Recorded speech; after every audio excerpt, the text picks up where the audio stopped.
హర్యానాలో అసెంబ్లీ ఎన్నికలకు count down start అయింది.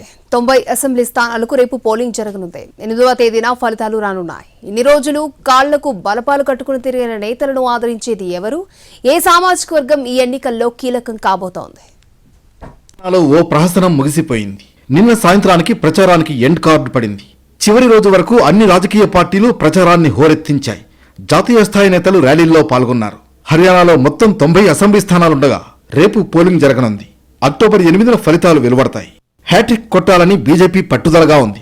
2 ఎన్నికల్లో అధికారానికి దూరంగా ఉన్న కాంగ్రెస్ తిరిగి అధికార పీఠం దక్కించుకునేందుకు విశ్వ ప్రయత్నాలు చేస్తోంది. హర్యానాలో 2 కోట్ల మందికి పైగా ఓటర్లున్నారు. 20,629 పోలింగ్ బూత్లను ఎన్నికల సంఘం అధికారులు ఏర్పాటు చేశారు. ఈ ఎన్నికల్లో 1,031 మంది అభ్యర్థులు బరిలో ఉండగా అందులో 101 మంది మహిళలు. పోలింగ్కు సమయం సమీపిస్తూ ఉండడంతో ఓటర్లను ఆకట్టుకునేందుకు అన్ని పార్టీలు చివరి ప్రయత్నాలు చేస్తున్నాయి. పోలింగ్లో సామాజిక సమీకరణాలు కీలక పాత్ర పోషించనున్నాయి. దీంతో జాట్తో పాటు దళిత మైనార్టీ ఓట్ల కోసం ప్రయత్నాలు చేస్తున్నాయి.